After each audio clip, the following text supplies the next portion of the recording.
Në Shqipëri, projektet infrastrukturore zakonisht prezantohen si zgjidhje për trafikun dhe përmirësimin e jetës së qytetarëve, por në shumë raste, realiteti është ndryshe, me punime të papërfunduara, projekte pa zgjidhje konkrete dhe qytetarë që mbeten me orë të bllokuar në trafik. Por rasti që do t'ju tregojmë është edhe më skandaloz, pasi prek direkt interesat e një komuniteti. Jemi në sheshin Shqiponia, një nga nyjet kryesore të hyrjes në Tiranë dhe pjesa më rëndësishme e ndërtimit të Unazës së Madhe. Një projekt që ka prodhuar jo vetëm trafik dhe kaos, por edhe hetime penale për drejtues të lartë shtetëror. Sot, pas ndërhyrjes rregullimit të territorit të sheshit Shqiponia, këtu është spostuar për arsye zhvillimi dhe është spostuar rruga në një krah tjetër këtu. Kompania Salillari ka ardhur me bllokuar rrugën komplet, e cila kjo rrugë duket që s'ka rrugë dalje. Asnjë lloj shpjegimi për ne ku do dalim dhe i ka fut fadromën atje dhe ne kemi protestuar. Kemi marrë gjithë organet shtetërore, IMT-n, IKMT-n, policin, bashkin, avokatën e popullit, të gjitha ato që nga viti 2022 edhe sot jemi në të njëjtin konflikt. Na kanë thënë që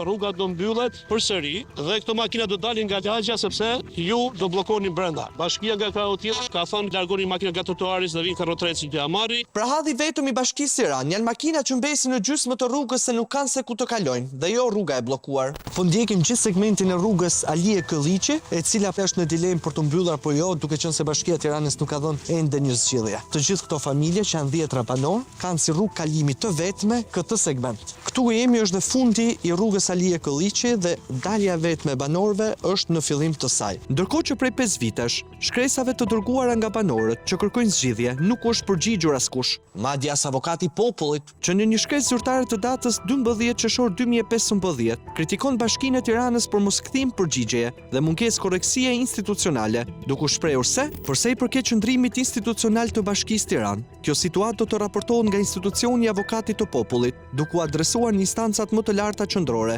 nëpërmjet rekomandimeve për bashkëpunim ndërinstitucional. Por pas kësaj shkrese ndodhe pabesueshmja. Institucioni që nisur dhe nga emri që ka, duhet të jetë në krah të qytetarëve, jep një përgjigje sa qesharake, aq edhe revoltuese, në të cilën thuhet se, në kushtet ku objekti i ankesës së paraqitur pranë institucionit të avokatit të popullit, ishte i lidhur me kryerjen e punimeve për realizimin e projekteve zhvillimore të zonës, sikurse e dini, aktualisht në zonën në fjalë, këto punime kanë përfunduar. Në këtë kuptim, mund të themi që situata për të cilën kërkohej zgjidhja në ditët e sotme nuk është më konkrete, pasi punimet kanë mbaruar dhe kantierin në të cilin zhvilloheshin punimet nuk ekziston më dhe rrugëkalimet lidhëse në rrugët kryesore janë rehabilituar. Pra në zonën ku ndodhen banesat tuaja, është kthyer normaliteti.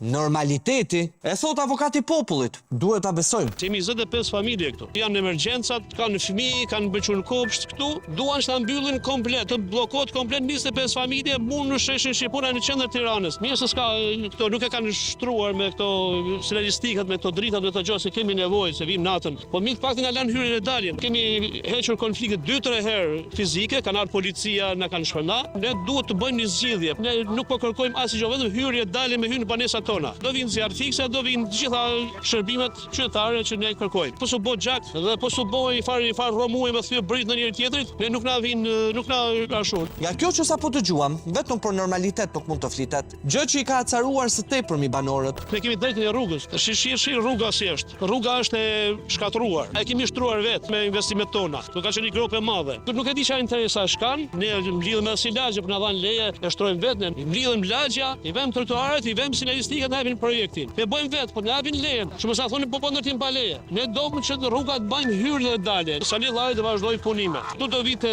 kompania, do ta mbyllte komplet, futën fadromën këtu, zhavorin, sharrat që ka dashme për trotuaret, për zhvillimin e tyre. Ne kemi qenë bllokuar dhe ne kemi protestuar, kemi dëbuar. Ne nuk kërkojmë tjetër ajo rruga me 2 kursi, ne 1 kursi, vetëm pymet dalin. Nuk ka askush asnjë projekt, asnjë gjosi kështu do zhvillohet zona. Kjo është pjetesa jonë. Nëse kanë luajtur konflikte, se kemi shkuar në një kapacitet që kanë gati me marr përpara me çifadromë me kaluar këtë tunele. Prandaj këtu kemi ardhur hesapi jo. Sepse jemi lodhur. Po si mund të jepet zgjidhje kësaj situate absurde në mes të Tiranës? Autoriteti rrugor shqiptar sqaron përmes një përgjigjeje zyrtare se ARSH ka kërkuar vazhdimisht bashkëpunimin e Bashkisë së Tiranës përmes shkresave për këtë zonë, që të bëjë të mundur konfigurimin e mëtejshëm dhe zhvillimin e këtyre rrugëve të brendshme, duke u lidhur me kryqëzimet e parashikuara në rrugën kryesore. Një përgjigje që e kalon përgjegjësinë tek bashkia. Prandaj, për të evituar ping-pongun me shkresa, vendosim të takojmë vetë drejtorin e rrugëve të Bashkisë së Tiranës. Zë Sinjari Sirni, hajde një brenda zyrë. Janë banorë të rrugës Alie Këlliqi në Tiranë, pra tekisht rretullimi i Shqiponjës,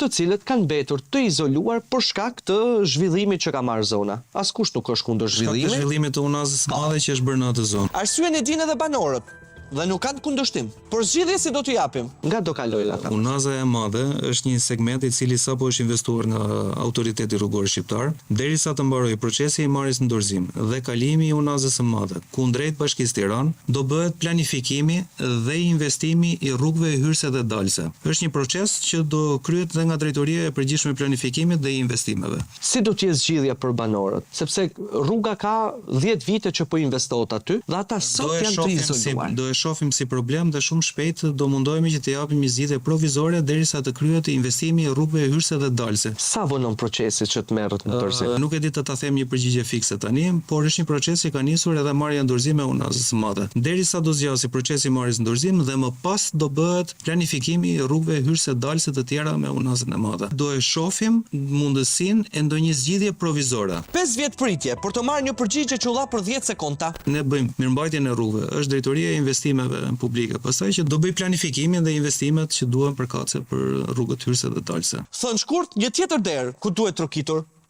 Bashkë me strukturat tona, si dhe specialistët të transportit dhe qarkullimit rrugor, po shikohen mundësi që të bëjnë disa zgjidhje të përkohshme dhe jo definitive në akset rrugore listëse, siç është edhe rruga për cilën ju adresoni problemin, qoftë me sinjalistik vertikale, qoftë me sinjalistik horizontale, apo dhe me ndonjë punim të vogël ndërtimor civil. Pra do kemi një zgjidhje provizore derisa Bashkia e Tiranës të marrë në dorëzim në momentin final, por edhe me zhvillimin, planifikimin urban që po bën Bashkia e Tiranës në lidhje me këto problematika që sjell unaza e madhe, do të marrë një zgjidhje përfundimtare aksesi i banorëve. Është një drejtë e tyre dhe askujt nuk mund të mungohet. Në fakt, është një drejtë e mohuar për më shumë se 5 vite. Por, më mirë vonë se kur. Kanë kryer inspektorët verifikime në terren, sepse banorët janë adresuar disa herë tek Bashkia e Tiranës, por gjithmonë me pretendimin se nuk kanë marrë zgjidhje. Sot që flasim, në çfarë faze dhe hapash konkret jemi? Por sot e kam parë që në mëngjes kanë hedhur disa idera me sinjalistika vertikale apo horizontale, por ende nuk janë zyrtarizuar. Do ketë një zgjidhje provizore deri në një zgjidhje finale.